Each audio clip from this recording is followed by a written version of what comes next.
Is there a madman with a brain to turn the stuff of nightmare sane? In demons crush and chaos tame, he'll leave his realm, forsake his bride, and tossed by contradictory tides, give up his pride for pain. Is there a daughter born in dreams, whose flesh is snow, whose ruby eyes stare into realms whose substance seems strong as agony, soft as lies? Is there a girl child born of dreams, who carries blood as old as time, destined one day to blend with mine, and give new lands a newer queen? Is there a brave lord birthed by fate, to wield old weapons with new estates, and tear down walls time sanctifies, raise ancient temples as hollowed lies, his pride to break, his love to lose, destroying his race, his history, his muse, and relinquishing peace for a life of strife, leave only a corpse that the flies refuse. Hello and welcome to Liam's Lyceum. I am your host, Liam, aka Himvar. Today I'll be doing a spoiler-free review of Michael Moorcock's The Fortress of the Pearl.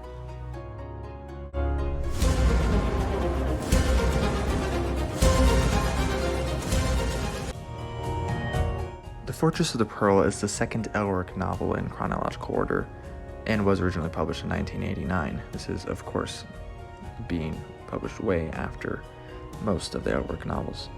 So this will have some spoilers for the first Elric novel, Elric of Melniboné, which is the first book in the new bind-up Elric of Melniboné Volume 1, and then of course The Fortress of the Pearl being number 2. I have done a spoiler-free review of Book 1. I've also done a spoiler-filled discussion with Owen Edwards from Owen Edwards Book Review back in August and September, if you want to go into more into those.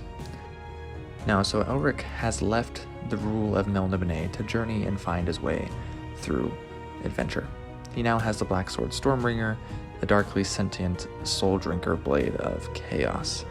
Like the first book, it is divided into 3 parts, though it is also noticeably longer, being closer to, I would say, maybe a more average novel length for these days, though considering what epic fantasy is these days, it's actually still rather short, just not as short as the first book, nor as the next ones.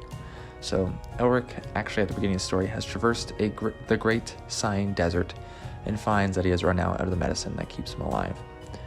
And then he is in the city of Quadrissat, which is an old enemy of Melniboné, but was defeated a couple thousand years ago, and so not nearly as grand, and it really is just a shell of its former self. It's really not where Elric had meant to go, as he was looking for the city of Tanalorn, which is said to be, well, just, and he is looking for justice in this world where he kind of sees it as a myth, something that he doesn't think is actually existing. And so, at some point, though, he has bid farewell to rock here at, I believe, the city of Many, or something like that. Anyways, I don't think it's a spoiler to say that he doesn't die at the beginning with his lack of medicine, but his salvation comes at a cost of service to his liberator, who is also his poisoner and a hostage taker, to make sure Elric steals the pearl at the center of the world. Elric here is a better character, in my opinion. He has his twisted humanity like before, but his inner thoughts and dialogue is just better executed. This, of course, is the second chronologically, but not the second written and published, so Moorcock has more experience as a writer at this point. Elric seeks for justice, something that, again, he seems non-existent in the world and is certainly absent from his homeland of Melniboné. This book is rather thoughtful, but also has some good action. In fact, to put it bluntly, Elric seemed way more of a badass here than he did in the first book, though it is rather slow at times and more heavy on dialogue and characters than on fighting.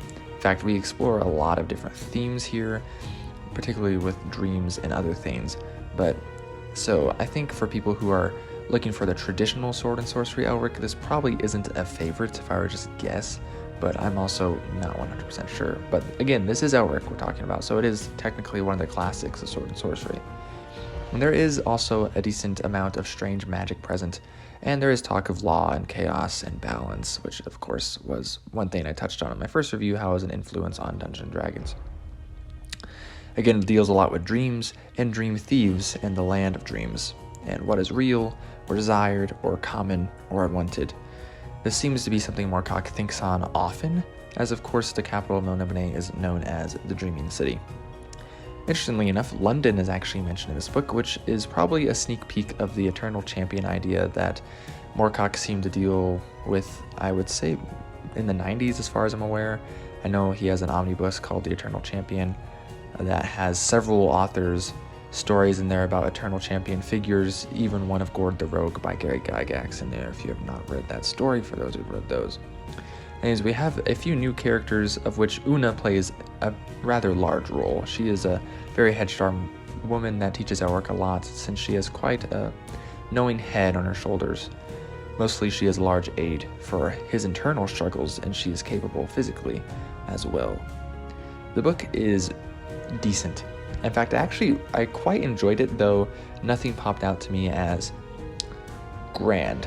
It's just kind of mostly a pacing thing, I would say, because Elric is an interesting character. The things we explore here are definitely interesting. The world building is cool, though the problem I think Elric as a series has is the fact that it was not really written in order, and so it's missing some of that plot structure.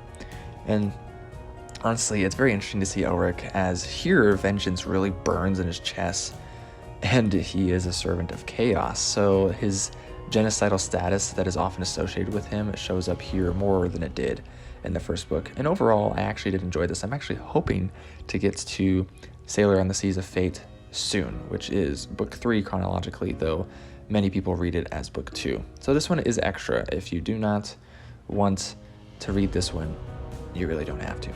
So anyways, it's been Liam Williams Lyceum. Let me know if you've read this one. Let me know if you plan on reading it, and if you're going to skip it if you're reading through Elric.